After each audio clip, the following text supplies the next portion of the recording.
Government of Nyamira, which is at the brink of collapse. I have today called you again on the same thing I've mentioned for the following reasons: that the county government of Nyamira is collapsing soon or than later. The county government of Nyamira has been operating for the last 10 months without a functional public service board, as the county chief executive irregularly purported to terminate their services, and this matter is in court. I won't be delving much into that. Secondly, as we speak, the County Assembly of Nyamira is not in operation due to the fact that the County Assembly is also micromanaged by the executive. In the name of the governor, they have run out of funds, so they have not had their sittings.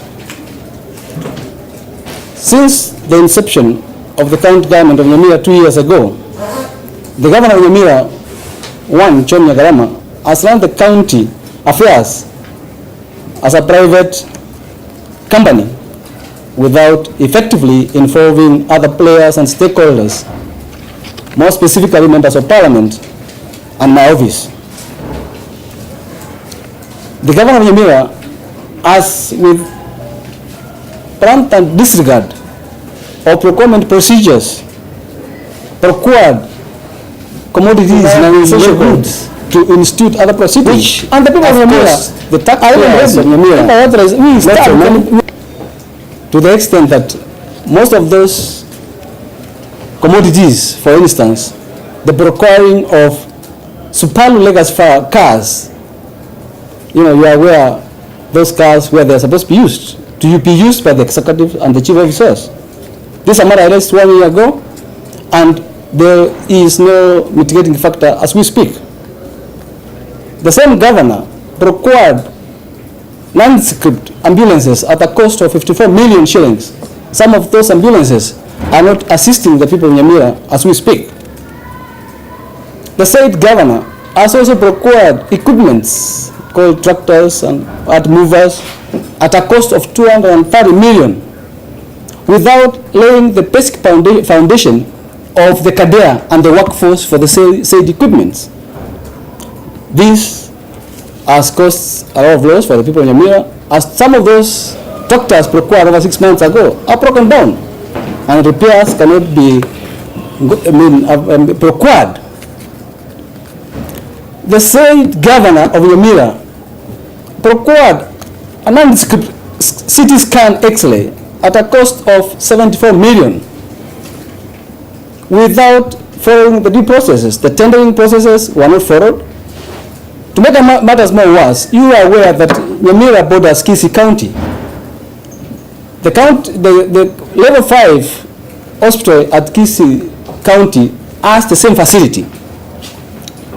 So you can see there is no need of a county governor procuring an X-ray available at a nearby hospital, which is a distance of around 40-50 kilometers. But this were done irregularly without following procurement procedures, and this has cost taxpayers of Nyamira a lot of harm in terms of development. Over 10 months ago, a contractor was procured to refurbish the County Assembly of Nyamira. The contractor was awarded irregularly, and they said he will do the work at 17 million. 1 year down the line, the facility the cost has doubled to 34 million shillings. And the assembly members have not even started using that said facility. The governor of Nyamira single-handedly has earmarked projects for development in the county without first involving the public to participate, involving the other elected members, like members of parliament. For instance, the governor started a project called the Manga Stadium at a cost of 60 million in the last budget. As we speak, nothing has been done in that area. And you can see how the taxpayers' money goes west through corrupt cartels perpetrated by the governor himself. A couple of weeks ago, almost 2-3 weeks ago, the current governor of Nyamira purports to allocate funds for a university at a site called Kiapenyeru. The governor does not even realize that this is a function of national government. He has set aside 100 million shillings to build a university. No leader is aware of that. And this is a preserve of national government.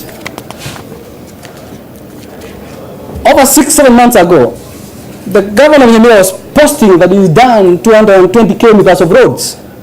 In Nyamira, 220 kilometers of roads. For some of us who understand where we come from and the environment we are in, if you do a road in Kisii, we just wait for the Musema Ukweli, the rains, so that you can prove that you've done the roads. If you go to Nyamira right away now, the so-called marginal 220 kilometers of roads, where money have expended to, are non-existent. Recently, you had the report from the National Coalition on employment. Nyamira County was ranked at 97% without following the Constitution and the laws relevant in employment. People might think that he employed one of the Kisiis. That was very wrong. He is perpetrated clanism and nepotism. The only chain of employment in the county of Nyamira touches on a clan-based cartel. As we speak, 2-3 days ago, since the assemblies are broke and they have become the members of the county assembly of Nyamira have become an appendage of the governor. They sing hallelujah every time because they get goodies from the governor. 2 days ago, irregularly they have approved a budget, a supplement budget for the governor by misallocating 200 million shillings from the government to the current expenditure, to eat mandasi. The current expenditure in mandasi, salaries and so forth at the cost of the taxpayers. Even that assembly, even if some of the MCAs are cronies of the governor, there are those who are of the view that that is an irregular approach in terms of running the county. That's why I'm here today to tell the people of Kenya and the other relevant agencies that Nyamira County is corrupting.